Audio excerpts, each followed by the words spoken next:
தமிழகம் எங்கும் maths gold cash for your gold. Maths gold நீங்க தங்க மட்டும் இல்லைங்க, பிளாட்டினம், டைமண்ட், சில்வர், ரூபினி எதை வேணாலும் விற்கலாம். உங்களுக்கான பணம் ரொக்கமா கையிலயோ இல்லைன்னா பேங்க் அக்கௌண்ட்லயோ உடனடியாக செலுத்திடுவாங்க. மார்க்கெட் மதிப்பை விட 100 ரூபாய் ஒரு கிராமுக்கு உங்களுக்கு கூடுதலா கிடைக்கும். தமிழ்நாடு முழுக்க டோர் ஸ்டெப் சர்வீஸும் இவங்க ப்ரொவைட் பண்றாங்க. உங்களுக்கு கோல்ட விற்கணும்னு அதுக்கு ஒரே ஒரு பெஸ்ட் பிளேஸ் மேக்ஸ் கோல்டு தான். கால் 04445454545. வணக்கம்.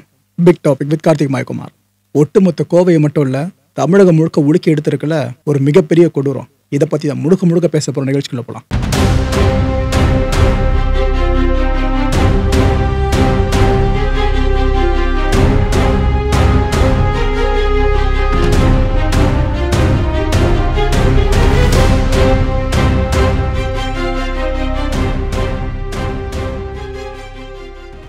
ஒரு தனியார் கல்லூரி மாணவி, இப்போதைக்கு சொல்லப்படுறது மதுரை இருக்குல்ல, அதை அவங்க பூர்வீகமாக கொண்டவங்களா இருக்கலாம்னு கருதப்படுது. கோயம்புத்தூர்ல ஒரு தனியார் தங்கும் விடுதியில் தங்கி அவங்க படிச்சுக்கிட்டு இருக்காங்க. ஓகேவா, காலேஜ் ஸ்டூடெண்ட் படிச்சுக்கிட்டு இருக்காங்க. இவங்களுக்கு ஒரு 25 வயசு மதிக்கத்தக்க ஒரு இளைஞர். அவர் இந்த ஒடிப்பு தூரம் சேர்ந்தவராக கருதப்படுறாரு. 2 பேரும் நல்ல நண்பர்கள். இந்த 2 பேரும் பார்த்தீங்கன்னா இந்த வீக்கெண்டில் லீவு கிடைக்கும்ல, அப்போ சும்மா வெளியே சுற்றுறது, நம்மளாம் பண்ணுறோமே அதே மாதிரி தான் வெளியே சுற்றுறது மாதிரி இவங்க 2 பேரும் ஞாயிறு விடுமுறை முன்னிட்டு வெளியே வந்திருக்காங்க. நைட் ஒரு 10லேருந்து 10:45 மணி வாக்கில் இருக்கோங்க. அந்த டைமில் இந்த கோயம்புத்தூர் ஏர்போர்ட்டுக்கு அருகில் இருக்க பிருந்தாவன் நகர் இருக்குல்ல, அங்கே இருக்க ஒரு காலி இடத்துல காரை பார்க் பண்ணிட்டு பேசிட்டு இருந்திருக்காங்க. ஸோ 2 பேரும் காரில் பயணிச்சிருக்காங்க, காரை நிறுத்திட்டு பேசிட்டு இருந்திருக்காங்க. அந்த டைமில் 3 பேர் கொண்ட கும்பல் ஒன்று அங்கே வருது.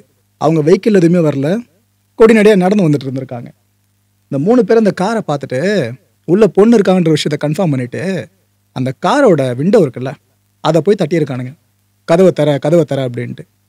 இந்த டைமில் இது போல் யாருன்னா வீடாக வராங்க அப்படின்னா எப்படிங்க கார் கதவை திறப்பாங்க? உள்ளே இருந்த 2 பேரும் பயப்பட ஆரம்பிச்சிட்டாங்க. அந்த பொண்ணு கூச்சலே போட ஆரம்பிச்சிட்டாங்க. இல்லை, விண்டோவில் ஓப்பன் பண்ண முடியாதுன்னு அவங்க ஒரு பக்கம் கத்த, அவங்க கூட இருந்த தோழன் இருக்கார்ல, அவரும் கதவை திறக்கவே மாட்டேன்னு அடம் பிடிக்க, ஒரு கடவில் கடுப்பான அந்த 3 பேர் என்ன பண்ணானுங்க, கீழே இருந்து கல் எடுத்திருக்கானுங்க. கல்லை எடுத்து அந்த கார் கண்ணாடி இருக்குல்ல, அதை உடச்சிருக்கானுங்க. வெறி பிடிச்ச மாதிரி பண்ணியிருக்கானுங்க.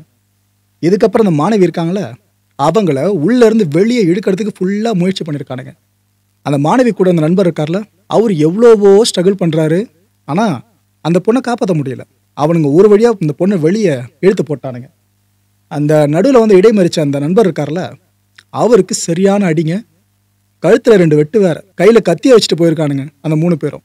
ஸோ அந்த நபருக்கு உடம்புல குத்து வேற விழுந்துருச்சா, அவர் அங்கே ரத்தம் வெளியேற அவர் ஒரு மாதிரி மயங்கிட்டு இருக்காப்புல.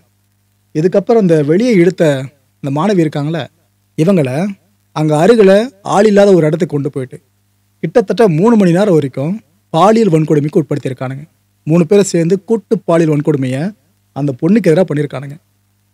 இதுக்கப்புறம் இந்த மயக்கம் அடைஞ்சிருந்த அந்த ஆண் நண்பர் சொன்ன பார்த்தீங்களா, அவருக்கு மயக்கம் தெளியுது. அவர் போலீஸ்க்கு இன்ஃபார்ம் பண்ணுறாரு அங்கே இருந்தபடியே. இதுக்கப்புறம் போலீஸார் அந்த ஸ்பாட்டுக்கு வராங்க. நடந்ததெல்லாம் அவர்கிட்ட கேட்டுக்கிட்டாங்க. ஸோ இவரும் அந்த போலீஸும் ஃபுல்லாக அந்த இடத்துல தேட ஆரம்பிக்கிறாங்க. எங்கே தூக்கிட்டு போயிருப்பானுங்க அந்த பொண்ணு அப்படின்னு தேட ஆரம்பிக்கிறாங்க. தேடி போகும்போது அந்த பொண்ணே வந்து நிற்கிறாங்க. ஆனால் கண்ணு வச்சு பார்க்க முடியாது மக்களே. அந்த அளவுக்கு உடைகள்லாம் கிழிஞ்சு ஒரு மாதிரி அவ்வளோ கோலத்தில் அந்த பொண்ணு இருக்காங்க. அவங்க நடந்த விஷயங்களை அங்கே ஷேர் பண்ணுறாங்க அவங்கக்கிட்ட. இதுக்கப்புறம் போலீஸார் அந்த பொண்ணை ஒரு மருத்துவமனையில் அட்மிட் பண்ணிட்டாங்க. இதுக்கப்புறம் யார் இதுக்கு காரணமாக இருப்பாங்கன்னு அவங்கள தேடி போகிற வேலையை அவங்க ஆரம்பிச்சிட்டாங்க. அந்த கூட இருந்த ஆண் நண்பர் சொன்ன பார்த்தீங்களா, அவர்கிட்ட எப்படி இருப்பானுங்க பார்க்கறதுக்கு, அவனுங்க யார் என்னன்ற மாதிரி தெரியுமான்ற மாதிரி எல்லா கேள்விகளையும் கேட்டிருக்காங்க. அந்த நபரும் ஃபுல்லாக எல்லாத்தையும் டீட்டெயில் பண்ணியிருக்காரு அவருக்கு தெரிஞ்ச விஷயங்களை. மாநகர காவல் ஆணையர் சரவண சுந்தர் அண்ட் துணை ஆணையர் தேவநாதன், இப்படி ஹையர் அஃபிஷியல்ஸ் இருப்பாங்களே, அவங்களே டைரெக்டாக அந்த ஸ்பாட்டுக்கு வராங்க. இதுதான் மக்கள் அந்த ஸ்பாட்டு, சம்பவம் நடந்த இடம். அந்த இடத்துக்கு வந்து ஃபுல்லாக எந்த அளவுக்கு ஆய்வு பண்ண முடியுமோ பண்ணாங்க. விசாரணை சார்ந்த படலத்தையும் முன்னெடுத்தாங்க. பீளமேடு போலீஸாக இருக்காங்களே, அவங்க இது சம்மந்தமாக வழக்கம் பதிவு பண்ணிட்டாங்க. 7 தனிப்படைகள். ஏன்னா ஊடகங்கள் அந்த விஷயம் பெருசாக பேச விவகாரம் ரொம்ப பெருசாக மாறிடுச்சு. கிட்டத்தட்ட ஹை ப்ரொஃபைல் கேஸ் மாதிரி மேலே போயிடுச்சு. 7 தனிப்படைகள் அமைக்கப்பட்டு இது எல்லாத்துக்கும் தலைமையின் துணை ஆணையர் நியமனம் பண்ணப்பட்டிருந்தார். சிசிடிவி கேமரா காட்சிகள் இருக்குல்ல, இதை ஆய்வு பண்ணுற ப்ராசஸை போலீஸார் ரொம்ப தீவிரமாக முன்னெடுத்தாங்க. மக்கள் உச்சகட்ட கோபங்க.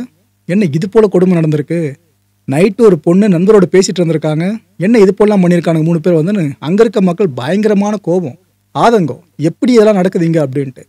கிட்டத்தட்ட அண்ணா யூனிவர்சிட்டி கேஸ் மாதிரி கொஞ்சம் போதில் சாயல். ஓகே, இந்த துடியலூர் வெள்ளக்கிணர் பட்டத்தரசி அம்மன் கோயில் இருக்குல்ல, அதுக்கு அருகில் இந்த 3 பேரும் பதுங்கி இருக்கானுங்க அப்படின்ட்டு போலீஸாருக்கு ஒரு இன்ஃபர்மேஷன் கிடைக்குது. ஏற்கனவே 7 தனிப்படைகள் அமைச்சு தேடிக்கிட்டு இருக்காங்களா, இப்போ ஏற்பட குரூஷியல் இன்ஃபர்மேஷன் கிடைச்சிருக்கா. உடனடியாக அந்த ஸ்பாட்டுக்கு வராங்க. வந்து பார்த்தா உண்மைதாங்க, அந்த 3 பேர் அங்கே தான் இருந்திருக்கானுங்க. கையில் இன்னும் அந்த கத்தியை வச்சுட்டு இருந்திருக்கானுங்க. போலீஸார் அந்த 3 பேரும் பிடிக்க முயற்சி பண்ணும்போது அதில் ஒருத்தர் என்ன பண்ணியிருக்கான், போலீஸ் ஆஃபீஸர் சந்திரசேகர் அப்படின்றவரை இடது மணிக்கட்டு இருக்குல்ல அந்த இடத்துல வெட்டிட்டு இருக்கான். பிடிக்க போனவங்கள வெட்டியிருக்கான் எஸ்கேப் அட்டம்ப்ட். இதுக்கப்புறம் பீலமேடு காவல் ஆய்வாளர் அர்ஜுன் அப்படின்ற ஆஃபீஸரும், சரவணமட்டி காவல் ஆய்வாளர் ஞானசேகரன் இந்த ஆஃபீஸரும் அந்த 3 பேரையும் சுட்டாவது பிடிச்சு தீரணும்னு முடிவு பண்ணுறாங்க. ஃபயர் ஓப்பன் பண்ணுறாங்க, சுட்டாங்க. நீங்கள் நினைக்கிற மாதிரி என்கவுண்டர் கிடையாதுங்க. இந்த காலில் தான் சுட்டிருக்காங்க 3 பேரையுமே. அந்த 3 பேர் யார் யாருன்ற டீட்டெயிலை முதல்ல இங்கே கொடுத்துட்றேன்.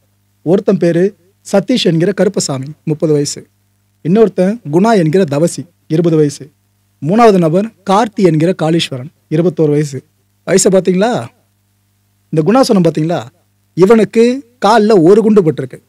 இந்த சதீஷுக்கும் கார்த்திக்கும் 2 கால்கள்லேயே குண்டு பட்டிருக்குங்க. இதில் இந்த சதீஷ் கார்த்திக் சொன்ன பார்த்தீங்களா, இந்த 2 பேரும் பிரதர்ஸ், சகோதரர்கள். ஒன்றா சேர்ந்து எந்த வேலையை பார்த்துருக்கானுங்களா.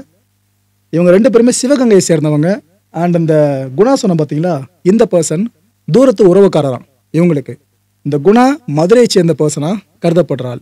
ஸோ 2 பேர் சிவகங்கை பூர்வீகம், ஒருத்தர் மதுரை பூர்வீகம். ஆனால் 3 பேரும் சொந்தக்காரனுங்க. கோவை அரசு மருத்துவமனை இருக்குல்ல, இங்கே தான் அந்த குண்டடிப்பட்ட 3 பேரையும் போலீஸார் அட்மிட் பண்ணுறாங்க. போலீஸுக்கு ஒரு பெரிய சந்தேகம் எழுது. இவங்களை பார்த்தா சாதாரண ஆளுங்க மாதிரிலாம் தெரியலையே, ஏன்னா கையில் கத்தியோடு சுற்றிட்டு இருந்திருக்கானுங்க. இந்த நேரத்தில் இவனுங்களுக்கு அங்கே என்ன வேலை? இந்த கேள்விகள் எல்லாம் மனசை தொலைக்கவே அவங்களை பற்றி ஃபுல்லாக இந்த சரித்திர குற்றப்பதிவேடு சார்ந்து ஆய்வு பண்ணுவாங்களே, அந்த ப்ராசஸை இனிஷியேட் பண்ணுறாங்க. இவங்க இதுக்கு முன்னாடி கிரைம் பண்ணியிருக்கானுங்களா அப்படின்ட்டு. அப்படி பார்க்கும்போது தான் தெரியுது, கொலை வழக்கு, வழிப்பறி, அடிதடின்னு இத்தனை வழக்குகள் அவனுக்கு மேலே ஏற்கனவே நிலுவையில் இருக்குங்க. இதில் அந்த அண்ணன் தம்பி சொன்ன பார்த்தீங்களா, அவனுங்க பல வருஷமாக அவங்க தங்கிட்டு இருக்கானுங்க. இந்த இருகூர் இருக்குல்ல, அங்கே வீடு எடுத்து தங்கி வேலை பார்த்துட்டு இருந்திருக்கானுங்க. இந்த வேலை பார்க்குறவனுங்க அதை மட்டும் பார்த்துக்கிட்டு இல்லை, இந்த கொடுமையை சேர்த்து பார்த்துக்கிட்டு இருந்திருக்கானுங்க. கொலை வரைக்கும் ஓகேவா. இவனுக்கு மேலே கேஸ் ஃபைல் ஆகிருக்க விஷயம் ஒன்று அப்போ தான் தெரிய வருது. போலீஸாருக்கு இந்த வழக்கோட சீரியஸ்னஸ் இருக்குல்ல, அது இன்னும் அடுத்த கட்டத்துக்கு புரிய வர ஆரம்பிக்குது. இந்த 3 பேரும் பார்த்தீங்கன்னா கோர்ட் அட்டண்டன்ஸ் இருக்குது. அதாவது ஒரு கேஸ் வாங்கிட்டாங்க அப்படின்னா அடிக்கடி கோர்ட்டுங்க கைமா அலையணும் பார்த்தீங்களா, அப்படி கோர்ட்டுக்கு வந்து இப்போ அட்டண்டன்ஸும் இருக்குது. ஆனாலும் இவனுக்கு திருந்தலை, திரும்ப திரும்ப இது போல ஒரு கிரேவ் கிரைம் வரைக்கும் பண்ணிக்கிட்டு இருக்கானுங்க. இந்த 3 பேரும் பார்த்தீங்கன்னா பகலில் கிடைக்கிற வேலையெல்லாம் செய்கிறவனுங்க. இந்த மரம் வெட்டுற வேலையாக இருக்கட்டும், அப்புறம் இந்த லேத்து பாட்டில் வேலைக்கு போகிறதா இருக்கட்டும், இதெல்லாம் பண்ணுறானுங்க. ஆனால் நைட் நேரத்தில் வழிப்பறி, இது போல் எதனா பொண்ணு தனியாக இருக்காங்கன்னா அவங்ககிட்ட இது போல் வேலைகளை ஈடுபடுறது, இந்த கொடுமையை பார்த்துட்டு இருந்திருக்கானுங்க. இந்த 3 பேரை பற்றி சொன்னோம் பார்த்தீங்களா, இதுக்கப்புறம் இவனுங்க யார் யாருன்னு சொல்லி ஃபுல்லாக பேக்ரவுண்ட் செக் பண்ணுற வேலையை ஊடகங்கள் வரைக்கும் கையில் எடுத்துட்டாங்க. இதுக்கப்புறம் இந்த 3 பேரோட டீட்டெயிலான புகைப்படங்கள் இருக்குல்ல, அது கண்டிப்பாக வெளியே வந்துடுவாங்க. இந்த சம்பவ இடம் இருக்குல்ல, அந்த இடத்துக்கு தடயவியல் நிபுணர்கள் குழு டைரெக்டாக வருது. வந்தவங்க ஃபுல்லாக இந்த தடயங்களை சேகரிக்கிற வேலையில் அவங்க ஈடுபட்டிருந்தாங்க. இதுக்கு மத்தியில் நாம் தமிழர் கட்சியினர் அவங்க என்ன பண்ணிட்டாங்க, இந்த பகுதிக்கு சடனாக வந்தவங்க இந்த விஷயத்தை கேள்விப்பட்டு அங்கிருந்த ஒரு பாருங்க, சட்டவிரோதமாக இயங்குகிற பார்னு சொல்கிறாங்க, அது சார்ந்து தாக்குதல்களில் ஈடுபட ஆரம்பிச்சிட்டாங்க. உள்ளே இருந்து மது பாட்டில்களெல்லாம் வெளியே கொண்டு வந்து கொட்டிட்டாங்க. கேட்டவங்க சொன்ன காரணம், இந்த மதுவை குடிச்சிட்டு தான் இவங்க இவ்வளோ வேலையை பார்த்துருக்கானுங்க. இது போல் மது போதை தான் பல குற்றங்களுக்கு காரணமாக இருக்குன்னு அவங்க சைடில் சில விஷயங்களை சொல்லி இது போல் வேலைகளை ஈடுபட்டிருந்தாங்க. சரி ப்ரோ, மது உண்மையிலே குடிச்சிருந்தாலும் கேட்டிங்கன்னா டிபார்ட்மெண்ட்ஸில் அதான் கன்ஃபார்ம் பண்ணுறாங்க, மது போதில் அவங்க இருந்திருக்கலாங்க அப்படின்னு அவங்களே கன்ஃபார்ம் பண்ணிட்டாங்க. கோவையில் பாஜக ஒரு மிகப்பெரிய ஆர்ப்பாட்டத்துக்கு அரேஞ்ச் பண்ணிட்டாங்க. இன்னொரு பக்கம் இன்னும் சின்ன விஷயம்னால அரசியலாக மாற்றப்படும். இது இவ்வளோ பெரிய விஷயமாச்சே, எலெக்ஷன் நெருங்குது, அரசியலாக மாற்றாமல் இருப்பாங்க. தாவைக்கா உட்பட பல கட்சிகளும் கண்டனம் பதிவு பண்ண ஆரம்பிச்சிட்டாங்க. என்னங்க கவர்மெண்ட்ன்ற மாதிரி கேள்விகளை கேட்க ஆரம்பிச்சிட்டாங்க. ஆளுங்கட்சிக்கு அழுத்தம் ரொம்ப ஹெவியாச்சுங்க. ஆனால் ஒரே ஒரு ஆறுதல் செய்தி என்ன தெரியுமா, கவர்மெண்ட்டுக்கு 24 மணி நேரத்துக்குள்ளேயே, குற்றம் நடந்த 24 மணி நேரத்துக்குள்ளேயே சம்மந்தப்பட்ட 3 பேரையே அரெஸ்ட் பண்ணியிருக்காங்க. அது ஒன்று மட்டும்தான். போலீஸ் டிபார்ட்மெண்ட்லேருந்து விளக்கம் கொடுத்துருந்தாங்க, இந்த சம்பவம் எங்கே ஆரம்பிச்சு எப்படி முடிஞ்சிருக்குன்னு சொல்லிட்டு. அதில் என்னென்னலாம் சொன்னாங்கன்னு பார்த்தீங்கன்னா, இது யதார்த்தமாக நடந்த குற்றம் மாதிரி தாங்க தெரியுதுன்னு சொன்னாங்க. ஏன்னா தென் மாவட்டங்களை சேர்ந்தவங்களா இருக்காங்க சம்மந்தப்பட்டவங்க, அந்த பொண்ணும் சரி சம்மந்தப்பட்ட 3 பேரும் சரி, ஓகேவா. ஸோ இதை வச்சா செய்தியாளர்கள் கேட்டிருந்தாங்க, சார் இது போல முன்பகை எதனா சம்திங் காரணமாக இருக்கலாமோ இதுக்கு அப்படின்ட்டு. அப்போ டீட்டெயிலாக போலீஸ் சொல்லிட்டாங்க, இல்லை ஏதோ இவனுங்க அவங்க நடந்து வரும்போது வண்டி நின்றுட்டு இருந்துச்சு, பார்த்தா உள்ள பொண்ணு இருந்தாங்க, அதுக்கப்புறம் இவனுங்களாம் யதார்த்தமாக பண்ணாமல் மாதிரி தான் தெரியுது டிபார்ட்மெண்ட் சைடில் சொல்கிறாங்க. சிசிடிவி காட்சிகள் இருக்குல்ல, இதன் அடிப்படையில் தான் நாங்கள் குற்றவாளிகளை உறுதி செஞ்சோம், அதுக்கப்புறம் தான் அவங்களை அரெஸ்ட் பண்ணுற ப்ரொசீஜரை இனிஷியேட் பண்ண தான் சொல்கிறாங்க. ஏன்னா ஹை ப்ரொஃபைல் கேஸாக ரொம்ப ஒரு ப்ரெஷர் பில்ட் ஆகிட்டு இருக்குன்னா, யாரோ ஒருத்தர் புஷ்ட்டு உட்கார வச்சிருவாங்கன்னா சொல்லுவாங்களே, அப்பாவிகள் மேலே கேஸை போட்டு உட்கார வச்சிருவாங்கன்னு, அது போல கண்ணோட்டத்தில் செய்தியாளர்கள் கேட்கும்போது தான் போலீஸார் இல்லைங்க சிசிடிவி கேமரா காட்சிகளே இருக்குது எவிடன்ஸ் அதை வச்சு தான் பிடிச்சோன்றாங்க. தப்பிச்சென்ற வழியில் பார்த்தீங்கன்னா யார் அவனுங்க எஸ்கேப் பண்ணாங்களே அந்த வழியில் இருக்க ஃபுல் சிசிடிவி கேமராஸ் ஆய்வு பண்ணியிருக்காங்களாம். கிட்டத்தட்ட 300 சிசிடிவி காட்சிகளை ஆராய்ந்திருக்காங்களா போலீஸார். ரொம்ப சீக்கிரமே டெஸ்ட் ஐடென்டிஃபிகேஷன் பரேடு நடத்துவோன்னு சொல்லியிருக்காங்க. குழம்பிடாதீங்க. இப்போ அந்த பாதிக்கப்பட்ட மாணவி ஹாஸ்பிட்டலில் ட்ரீட்மெண்ட் எடுத்துகிட்டு இருக்காங்க. உளவியல் சார்ந்த கவுன்சிலிங்காக கொடுக்கப்பட்டு இருக்கு. அவங்கள அங்கேருந்து அழைச்சிட்டு வந்துட்டு இந்த குற்றம் சாட்டப்பட்ட நபர்கள் இருக்காங்களே அவங்கள அடையாளம் காட்ட சொல்லுவாங்க டிபார்ட்மெண்ட்டில். அவங்க அடையாளம் காமிச்சிட்டாங்கன்னா கேஸ் கிட்டத்தட்ட தண்டனை நோக்கி போயிடும். இவனுக்கு பண்ண குற்றங்களுக்கு அது 1-2 இல்லை 3-4 பிரிவுகளில் அவங்க மேலே கேஸ் ஃபைல் பண்ணப்பட்டிருக்கு. ஸோ அந்த டெஸ்ட் ஐடென்டிஃபிகேஷன் பரேட் கொஞ்ச நாள் நடக்க போகுது. ஆக்சுவலாக காவலன் அப்ளிகேஷன் ஒன்று இருக்குது, எல்லாருக்கும் தெரிஞ்சிருக்கும்னு நினைக்கிறேன். ஆனால் இது சார்ந்த பெண்கள் எல்லாருக்கும் போதிய விழிப்புணர்வு இருக்கான்னு கேட்டிங்கன்னா கொஸ்டின் மார்க் தான். ஏன்னா அதில் SOS ஆப்ஷன்லாம் இருக்கும். நீங்கள் ஃபோன் பண்ணி சொல்லணும் கூட இல்லை, அந்த அப்ளிகேஷன் ஓப்பன் பண்ணி ஜஸ்ட் அந்த SOSல கிளிக் பண்ணினா போதும். ஆட்டோமேட்டிக்காக போலீஸுக்கு நீங்கள் இருக்க இடம் சார்ந்த எல்லா தகவல்களும் போகும். அவங்க உடனடியாக ஸ்பாட் ரீச் பண்ணுறதுக்கு ஈஸியாக இருக்கும். ஆனால் இந்த சம்பவத்தில் அவங்ககிட்ட அந்த அப்ளிகேஷன் இருந்துச்சா இல்லையா, இல்லை பத்திரத்தில் அவங்க பயன்படுத்த மறந்துட்டாங்களா என்னன்னு தெரிலங்க. இந்த சம்பவத்தை வச்சு ஜஸ்ட் ஒரு விழிப்புணர்வு உங்களுக்கு சொல்லலான்னு பார்த்தேன். அதுக்காக தான் காவலன் செயலியை பற்றி இங்கே உங்களுக்கு இன்ஃபார்ம் பண்ணியிருந்தேன். மக்களை இந்த கான்டென்ட்டை பொறுத்தவரைக்கும் நாமெல்லாம் சிந்திக்க வேண்டிய முக்கியமான விஷயங்களில் முதன்மையான விஷயம், டியூட்டியில் உயிரிழந்த ஒரு போலீஸ் ஆஃபீஸர், அவரோட பொண்ணு தான் அவங்க. கொடுமையாக இருக்குல்ல அது கேட்கறதுக்கு, பாதிக்கப்பட்ட பொண்ணு.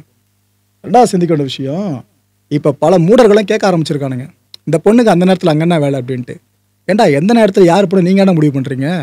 சுதந்திர நாடு, நைட்டு போகிறாங்க, அதுவும் 12 மணிக்கு மேலே போனீங்கன்னா தான் பிரச்சனை கிச்சனெலாம் சொல்லுவாங்க சில பேர். உங்கள் நல்லது தான்ப்பா சொல்கிறோம் அது இதுன்னு. சம்பவம் நடந்தது 12 மணி மேலே கூட கிடையாது, 10:45 மணி போல் அங்கே நடந்திருக்க மாதிரி தான் இப்போதைக்கு போலீஸ் டிபார்ட்மெண்ட்டில் சொல்கிறாங்க, அவங்களே சொல்கிறாங்க. அப்படி இருக்கிறப்ப இது போலாம் ஒரு கேள்வியை கேட்டு இந்த விக்டிமை பிளேம் பண்ணுற பழக்கத்தை எப்போ பல பேர் விட போகிறானுன்னு தெரில.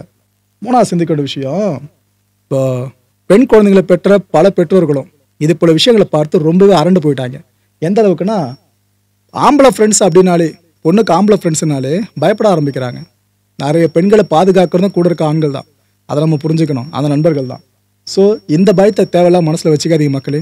ஏன்னா இப்படி நீங்கள் நினைக்க ஆரம்பிச்சிட்டிங்கன்னா உங்கள் பொண்ணு கூட எந்த ஆண் நண்பர் நல்ல நண்பராக வந்து சேர்ந்தாலும் அவங்க மேலே சந்தேக பார்வை பெருசாக தான் இருக்கும். மூணாவது சிந்திக்க வேண்டிய விஷயம், சட்டப்பேரவையில் இந்த பாலியல் குற்றங்கள் சார்ந்த தண்டனைகள் கடுமையாக்கப்பட்டுச்சு, ஞாபகம் இருக்கா? நம்மளை அதை பற்றி டீட்டெயிலாக பேசியிருந்தோம் அண்ணா யூனிவர்சிட்டி இஷ்யூக்கு அப்புறம். அப்படி பண்ணி இது போல விஷயங்கள் அடுத்தடுத்து நடந்துக்கிட்டு இருக்குன்னா எங்கே இடிக்குது? அப்போ சட்டப்பேரவையில் தாக்கல் பண்ண அந்த ஒரு சட்டம் சார்ந்து எதுவுமே வேலிட் இல்லையா என்ன? இன்னொரு பக்கம் CM அவர்களே கடுமையான கோபத்தை வெளிப்படுத்தியிருக்காங்க. இதெல்லாம் எந்த ஒரு சொற்களை போட்டு நம்ம அடக்க முடியாதுப்பா, இது ஒரு கடும் துயர்ப்பான்னு CM அவர்கள் ரியாக்ட் பண்ணியிருக்காங்க. ஆனால் இது தொடர்ந்து நடந்துக்கிட்டே இருக்குன்னா அடுத்து நம்ம என்ன பண்ண போகிறோம்? இது போல விஷயங்கள் தமிழ்நாட்டில் பெண்கள் பாதுகாப்பை உறுதிப்படுத்துறது சார்ந்து அடுத்த நாக்கப்பூர்வமாக பண்ண போகிறோம். அஞ்சாவது சிந்திக்க வேண்டிய விஷயம், பொதுவாக இந்த பெட்ரோல் டீசல் விலை ஏறிச்சுன்னா எல்லா பொருட்கள் விலை ஏறிடும். ஏன்னா எங்கேயோ தயாரிக்கிற பொருளை எங்கேயோ ஒரு பகுதி கொண்டு வந்தால் டிரான்ஸ்போர்ட் தான் மஸ்ட்டு, அதுக்கு பெட்ரோல் டீசல் மஸ்ட்டு. ஸோ அது விலையேறிச்சுன்னா அந்த காய்கறி விலை, உணவுப் பொருளோட எல்லா விலையேறி இன்ஃப்ளேஷன் உச்சத்துக்கு போகன்ற மாதிரி ஒரு டேர்ம் நம்ம எக்கனாமிக்ஸில் படிச்சிருப்போம் பார்த்தீங்களா? லிட்டரலாக இதை நீங்கள் அதோடு பொருத்தி பார்க்கலாம். போதைன்ற ஒரு விஷயங்க, அதுதான் எல்லா குற்றங்களுக்கும் பெரிய காரணமாக அமையுது. செய்தியாளர் சந்திப்பிலே கேட்டாங்க போலீஸ்கிட்ட, சார் மது மட்டும் தானே இல்லை ட்ரக் எதுனா பண்ணியிருக்காங்களா இந்த போதைப் பொருட்கள் சார்ந்து அப்படின்ட்டு. போலீஸ் இப்போதைக்கு சொல்கிறது, இல்லை ட்ரக் சார்ந்து எங்களுக்கு எதுவுமே ட்ரேஸ்லாம் கிடைக்கல, மது போதை சார்ந்த மாதிரி இப்போ நாங்கள் உறுதியாக நம்புகிறோன்னு அவங்க சொல்லியிருக்காங்க. ஸோ எந்த போதையும், ஆனால் போதை அதான் இவ்வளோ குற்றங்களுக்கு ஒரு பெரிய காரணமாக அமைஞ்சிட்ருக்கு. இந்த பொண்ணு எவ்வளோ கதறி இருப்பாங்க, கத்தி இருப்பாங்க, கூச்சல் போட்டிருப்பாங்க, சின்ன பொண்ணு. ஆனால் அந்த 3 பேர் இவ்வளோ கொடுமையை பண்ணியிருக்காங்கன்னா அந்த 3 பேர் என்ன மக்களை பண்ணுறது? இது வேறு ஹாஸ்பிட்டலில் குண்டடி காயத்துக்கு ட்ரீட்மெண்ட் கொடுத்துட்ருக்காங்களே, ஃபுல்லாக மங்கி கேப் மாதிரி குல்லா போட்டு முகத்தவர மறைச்சிருக்காங்க. பார்ப்போம், கொஞ்ச நாளில் வந்துடும் ஃபோட்டோ. யார் கண்டா இன்னைக்கு கூட ஃபோட்டோஸ் வெளியானாலும் ஆச்சரியப்படுத்திக்கல. அடுத்த நிகழ்ச்சி சந்திக்கலாம். நன்றி, வணக்கம். தமிழகம் எங்கும் maths gold, cash for your gold. Maths gold நீங்க தங்க மட்டும் இல்லைங்க, பிளாட்டினம், டைமண்ட், சில்வர், ரூபினி எதை வேணாலும் விற்கலாம். உங்களுக்கான பணம் ரொக்கமா கையிலயோ இல்லைன்னா பேங்க் அக்கௌண்ட்லயோ உடனடியாக செலுத்திடுவாங்க. மார்க்கெட் மதிப்பை விட 100 ரூபாய் ஒரு கிராமுக்கு உங்களுக்கு கூடுதலா கிடைக்கும். தமிழ்நாடு முழுக்க டோர் ஸ்டெப் சர்வீஸ் இவங்க ப்ரொவைட் பண்றாங்க. உங்களுக்கு கோல்ட விற்கணும்னா அதுக்கு ஒரே ஒரு பெஸ்ட் பிளேஸ் மேக்ஸ் கோல்டு தான். கால் 04445454545. என் நண்பர் மாயம் ஸ்டுடியோஸ் நேயர்களே, மாயம் பக்தின்னு ஆன்மீகத்துக்காக பிரத்யேகமா ஒரு சேனலை கொண்டு வந்திருக்கோம். மறக்காம சப்ஸ்கிரைப் பண்ணி அந்த சேனலுக்கு உங்களோட ஆதரவை மனப்பூர்வமாக தெரிவிங்க. வணக்கம் மாயம் ஸ்டுடியோஸ் நண்பர்களே. மாயம் ட்ரெண்ட்ஸ் அப்படின்ற ஒரு புதிய ஃபேஸ்புக் பேஜை ஓப்பன் பண்ணியிருக்கோம். நீங்கள் யூடியூப்பில் பார்த்துட்டு இருக்கீங்களா நம்மளோட கான்டென்ட்ஸ்லாம். இதெல்லாம் விட ஒரு படி மேலே ரொம்ப கிறிஸ்பாகவும் ரொம்ப சூப்பராகவும் நிறைய கான்டென்ட்ஸ் உங்களுக்கு இந்த பேஜில் காத்துட்டு இருக்குங்க. ஸோ உடனடியாக ஃபேஸ்புக் பிளாட்ஃபார்ம் போங்க, மாயம் ட்ரெண்ட்ஸ்னு டைப் பண்ணி சர்ச் பண்ணி நம்ம பேஜை ஃபாலோ பண்ணுங்கள். அப்படியே நம்ம சேனலையும் நீங்கள் சப்ஸ்கிரைப் பண்ணிட்டீங்க அப்படின்னா இன்னும் நிறைய புது புது கான்டென்ட்ஸை உங்களுக்காக ப்ரொடியூஸ் பண்ணி கொடுத்துக்கிட்டே இருப்பாங்க. நீங்கள் பண்ணுற ஒவ்வொரு சப்ஸ்கிரிப்ஷனும் எங்களுக்கு பெரிய மோட்டிவேஷனாக அமையும்.